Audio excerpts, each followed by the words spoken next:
जहर देते और उसका सारा माल लूट के चले जाएं।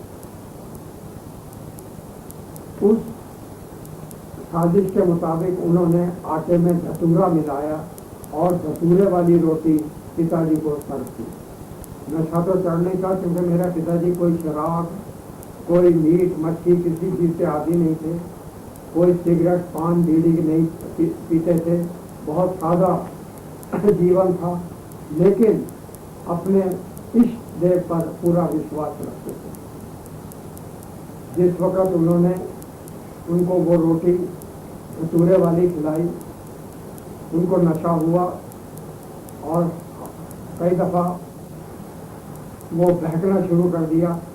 उस वक्त मेरे माता जी ने, जिनका नाम श्रीमती बुलवंती देवी था, उन्होंने अपना हौसला और होशियारी दिखाई और उन दिनों में डॉक्टर मुखर्जी, अम्बाला थाने का मशहूर डॉक्टर होता था, वो डॉक्टर हमारे घर पर अक्सर आया करता था क्योंकि फैमिली डॉक्टर था।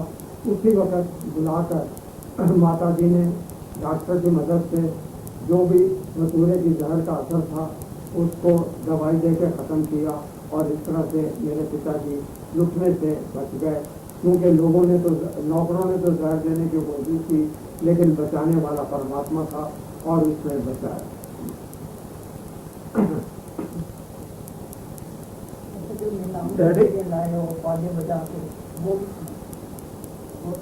इसके अलावा मेरे पिताजी ने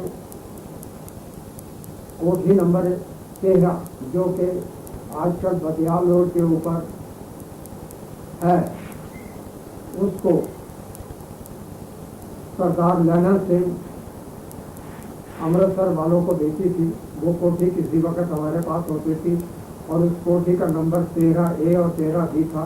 डैडी, इसका मतलब हमारे दादाजी को प्रॉपर्टी लेने का शौक था, मतलब जायदाद खरीदने का शौक था और वहाँ कंस्ट्रक्शन के लिए अक्सर हमें भेज दिया जाता था और मैं जाता था।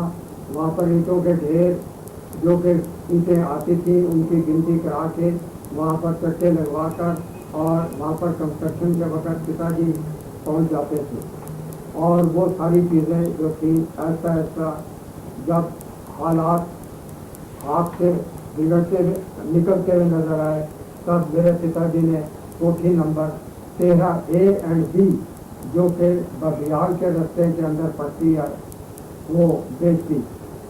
और उसके अलावा ये जो कौन सा टॉपिक है, कैपिटल सिनेमा आजकल न्यू कैपिटल बना हुआ है, लेकिन इससे पहले ये कैपिटल सिनेमा होता था और ये डांसिंग रूम होता था अंग्रेज़ों के ज़माने का, जहाँ पर वो लोग आकर सैटरडे संडे को बॉल रूम डांस करते थे और वहाँ पर जितनी इक्विपमेंट थी जैसे कि पियानो, मोटर जनरेटर और सर्विसेज, उसके अलावा फिल्म और प्रोजेक्टर, वो सारे के सारे हमारे पिताजी ने कर्जा दिया था और वो उस आदमी को जिसका नाम कन्हैया लाल था उसको ये कर्जा ना अदा करने की वजह से हाई कोर्ट लाहौर से ऑर्डर लिए जिसमें वो कामयाब हुए और फिर ये माल जो कि उस वक़्त सरकार के कब्जे में अम्बाला शहर में होता था, क्योंकि ये माल उस वक़्त तक अनडिसाइडेड था और वो ये कहता था कि ये माल मेरा है। हम कहते थे कि हमने कर्जा दिया है और कर्जे में उसने लिख के दिया है कि भाई ये माल आप कुड़क करा सकते हैं।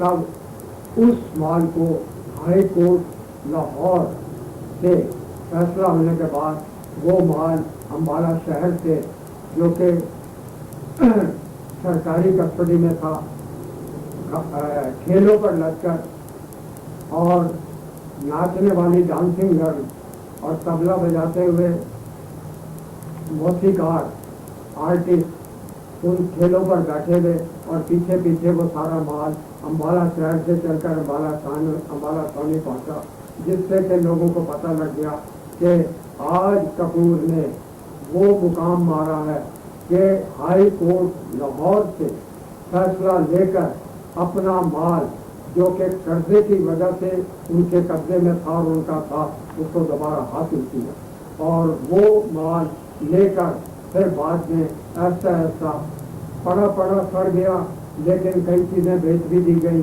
उसमें बड़ा एक पियानो था, मोटर जनरेटर थे और फिल्म प्रोजेक्टर थे, उसके अलावा और सब चीज़ें थी जो कि एक लिरिक, उस वक्त उस सिनेमा का नाम लिरिक थिएटर था, जो आजकल न्यू कैपिटल सिनेमा है, उस वक्त उसका नाम लिरिक थिएटर था।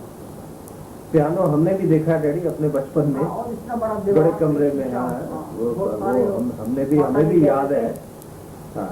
ये तुम्हारे पिताजी बैंड बजाते हुए तो मेरे पिताजी की जिंदगी में बहुत उतार चढ़ाव आए, बहुत ऊंच नीच देखी। डैडी मैं अब जानना चाहूंगा आपसे, आपके बचपन के बारे में, भाई बहनों के बारे में, आपके अपने कोई किस्से, कोई याददाश्त? वो भी मैं बताता हूँ। हम 3 भाई और 1 बहन थे। बड़े भाई का नाम राजेंद्र लाल कपूर था, मैं बजाते खुद मदन लाल कपूर, और मेरा छोटा भाई कृष्ण लाल कपूर, और मेरी हमशीरा बहन अंजना देवी थे। अंजना देवी की शादी केशवर चंद्र गुजरावाला रहने वाले थे, उनके साथ हुई। परमात्मा उन्हें स्वर्ग नसीब करे। इस वक्त ना तो बहन है और ना बहनोई। डैडी चले गए। मैं चाहता हूँ कि बचपन की याद। बचपन की याद में ये है कि एक बड़ी अजीब सी बात है जो कि हंसने वाली भी है, और मैं खुद भी हंसता हूँ उसके ऊपर।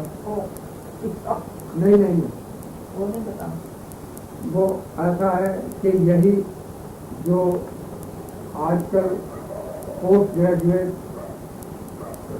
कॉलेज हमारे पड़ोस में ही है, ये किसी वक्त कई दफ़ा ये म्यूनसिपल बोर्ड हाई स्कूल बना, कई दफ़ा कैंटोनमेंट बोर्ड हाई स्कूल बना। उस वक्त ये HM हाई स्कूल होता था, हिंदू मोमेडन हाई स्कूल। शायद दूसरी या तीसरी जमात थी, इम्तिहान हो रहे थे, टाट पर बैठे हुए थे और लिखाई हो रही थी। शायद लिखते लिखते कलम टूट गई, और कलम टूटने पहले तो ये बात हुई कि मैं एक लाइन की, उन्होंने जब एग्जामिनेशन मस्त ले ली, मैं उस लाइन से उठ के दूसरी लाइन में जा बैठा, और जिस वक्त उस लाइन की बारी आई तो उस लाइन से उठ के इस लाइन में आ बैठा। वो अगर मैं इम्तिहान देना ही नहीं चाहता था, ये मेरा उस वक्त का सिराती दिमाग था। इसमें मेरे पिताजी हाथे में खड़े हुए थे और कंस्ट्रक्शन वर्क चल रहा था, क्योंकि हाथे की दीवारें और स्कूल की दीवारें एक थी। इतने में वो वहाँ पर पहुँचे, अचानक ही आ गए। तो मास्टरों ने कहा, उनसे बातचीत हुई, तो मेरी शरारत पकड़ी गई, और उस शरारत की वजह से पिताजी ने मेरा इम्तिहान सामने दिलवाया। एक दफ़ा ऐसा भी हुआ कि खुशखती या इमला लिखते हुए कलम टूट गई। इंस्पेक्टर ऑफ स्कूल मुआयने पर आए हुए थे, और 4वीं जमात का किस्सा है। मौलवी बासत अली हमारे उस्ताद होते थे। खुशखती लिखते हुए कलम टूट गई, काली शाही थी, नाखून बढ़ा हुआ था उंगली का, छोटी उंगली से मैंने डबो के खुशखती लिखनी शुरू कर दी।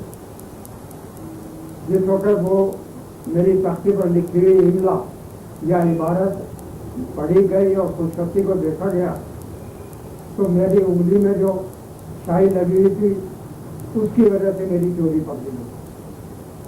मेरे से पूछा गया, क्यों भाई ये क्या किया? मैंने कहा, जनाब कलम टूट गई थी, अब इतनी तो इजाज़त थी नहीं कि मैं उससे कलम ले आऊँ, इसलिए मैंने बड़े हुए नाखून से ही लिखना शुरू कर दिया, और यह आपके सामने। इस पर मुझे शाबाश दी गई। इसके अलावा हम शुरू से सिलेंडर ही रहे हैं। फुटबॉल में खूब खुश होते थे, कुश्ती में ईदगाह में जाकर कसरत करते थे, फुटबॉल खेलते थे, 5-5 7-7 मील की दौड़ दौड़ते थे